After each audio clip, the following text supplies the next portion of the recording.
꽃뱀 사건 이후 사랑에 대한 마음을 닫은 주병진 씨는 66세가 된 현재까지도 혼자로 살고 있었습니다. 이젠 부디 좋은 사람을 만나 행복하게 살기를 대중들이 응원하고 있기에 그가 맞선을 본다는 소식에 모두가 기대를 하고 있는데요. 그래서 TVN 스토리 예능 이젠 사랑할 수 있을까에서 주병진의 맞선녀로 나온 신혜선에 대한 사람들의 관심사가 어마무시합니다. 변호사다운 우아하고 지적인 미가 돋보이는 데다가 대화를 이끌어가는 능력까지 여러모로 센스 있는 모습을 보여주었는데, 신혜선의 프로필을 조금 더 자세하게 알아보자면 우선 나이는 1971년생으로 올해 나이 53세이고 주병진과는 13살 차이인데 워낙 주병진이 관리를 잘해서 큰 차이는 안 나 보이죠. 학교는 호주 시드니 관과대학교 MBA를 마쳤으며 경력은 헬류 벤처스 테이 LTD 전무 법무법인 청린 호주 변호사로 활동하고 있습니다. 신혜선은 고등학교 3학년 때 이민을 가서 쭉 호주에서 공부를 했고 현재는 외국계 회사에서 호주를 중심으로 변호사로 활동 중이며 커리어 우먼으로서 경력이 굉장히 짱짱한데요.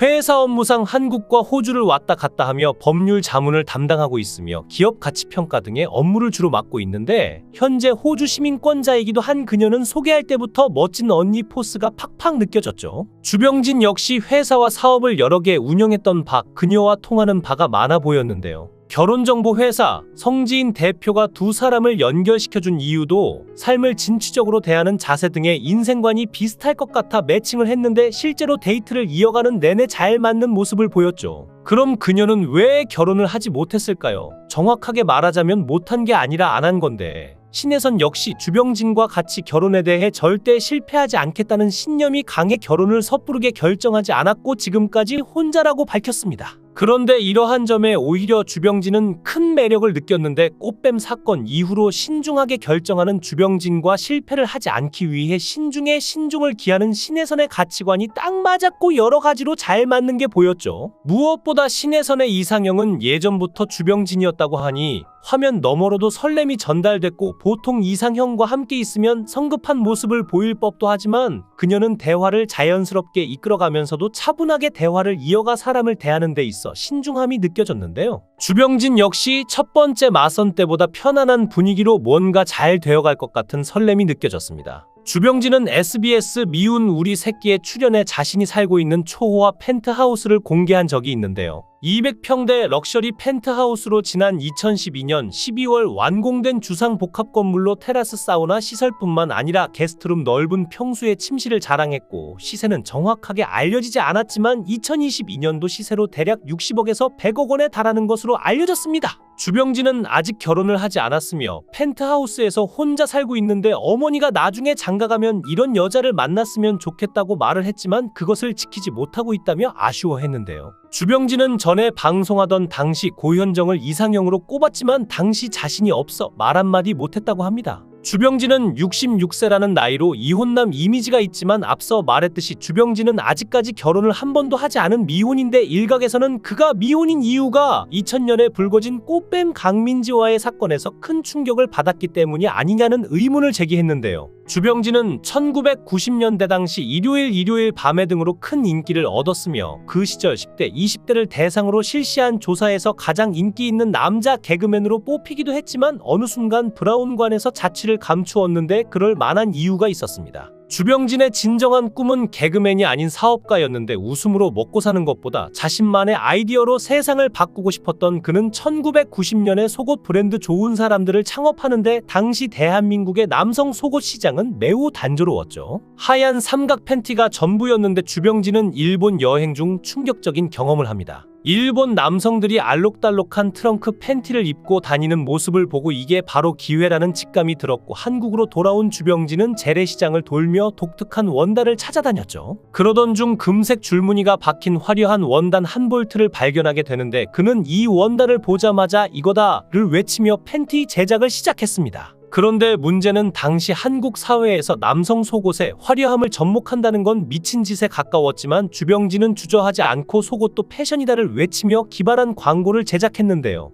속옷은 당신의 마지막 패션이다. 이 광고는 선풍적인 인기를 끌며 그의 속옷은 마치 날개 돋친 듯 팔려나가 좋은 사람들은 국내 속옷 시장의 1인자로 자리 잡았죠. 그의 성공은 여기서 끝나지 않았는데 2008년 그는 회사 지분을 매각하며 무려 270억 원이라는 엄청난 금액을 손에 넣습니다. 주병진은 어린 시절 코미디언으로서의 재능을 보였던 것이 아니라 동네에서 겁이 많고 소심한 아이로 자주 맞고 다녔다고 합니다. 그리고 가정환경 또한 그리 넉넉하지 않았고 아버지는 일찍 세상을 떠났으며 어머니가 홀로 아이들을 돌보느라 고생을 많이 하셨다고 하는데 열흘 연속 라면만 먹던 주병진은 라면 국물 속에서 꿈을 키우기 시작했고 그는 가난을 이기고 반드시 성공하겠다는 다짐을 마음에 새겼는데요. 원래 꿈이 가수였던 주병진이 하루는 명동의 이종환 음악살롱에서 열리는 가수 콘테스트에 참가했습니다. 긴장한 그는 무대 위에서 노래 가사를 까먹고 말았고 이대로 내려가면 쪽팔린다는 생각에 즉흥적으로 사람들을 웃길 농담을 던지기 시작했는데 의외로 관중들은 박장대소했고 심사위원이었던 이종환은 콘테스트가 끝난 뒤 주병진을 불렀습니다.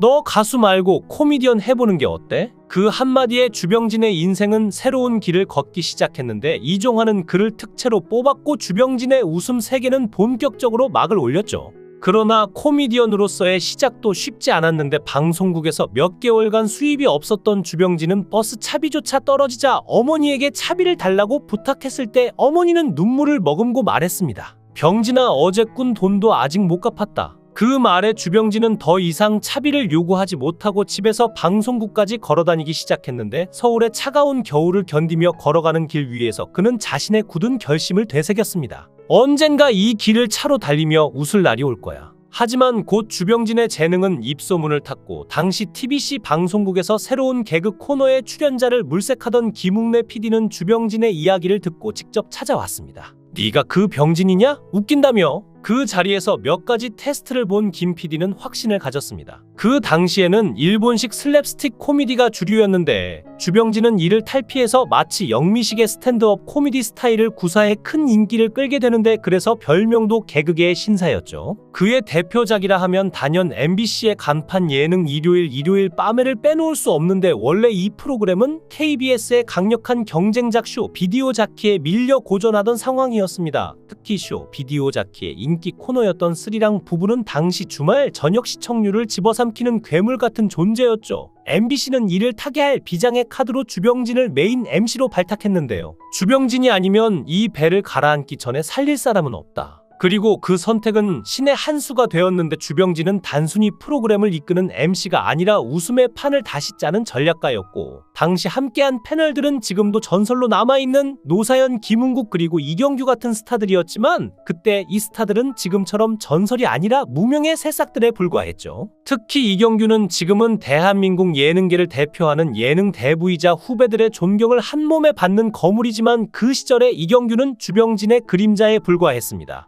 이경규는 당시 보조 MC 역할로 프로그램에 참여했는데 보조 MC라는 자리는 단순히 웃음을 보태는 조연이 아니라 주병진의 기세 아래 온갖 허드렛 일을 도맡는 고난의 자리였으니 주병진의 개그를 받쳐주는 것은 물론 때로는 그의 웃음 포인트를 극대화하기 위해 굴욕도 감내해야 했는데요. 한 번은 이경규가 자신만의 개그 아이디어를 내놓자 주병진이 한마디 했다고 합니다. 경규야, 개그는 타이밍이야. 네 타이밍은 30초 늦었어. 그 말을 듣고 이경규는 밤새 머리를 싸매며 개그 타이밍을 연습했다고 하는데 지금의 이경규가 보여주는 예능 내공과 철저함은 그 시절 주병진에게 얻어맞고 얻어낸 성과가 아닐까 싶은데요. 당시 이경규가 후배들 앞에서 자주 했다는 말이 있습니다. 나도 무서울 때가 있었다. 동국대 선배 강서구 그리고 주병진, 이 두 사람은 진짜 못 이겨. 한 가지 일화만 더 이야기해보면 주병진 씨 후배 개그맨인 최양락 씨와는 사이가 그리 좋지 않다는 이야기가 있습니다. 주병진과 최양락은 당시 대한민국 예능계를 대표하는 대선배와 촉망받는 후배의 관계였는데 어느 날 개그맨들이 335 모여 술잔을 기울이던 자리에서 벌어진 야자타임 노리는 사건의 발단이 되었는데요. 처음엔 다들 농담 삼아 웃고 떠드는 분위기였지만 야자타임이라는 것이 원래 그렇듯 적정선을 넘으면 문제가 되기 마련입니다. 최양락이 그날 유독 기세등등하자 주병진이 한마디 했죠. 이제 그만하고 술이나 마시자. 그러나 최양락은 멈추지 않았습니다. 뭐야, 끝내긴 뭘 끝내? 야, 주병진, 너 나한테도 꼼짝 못해. 오늘은 내 날이야.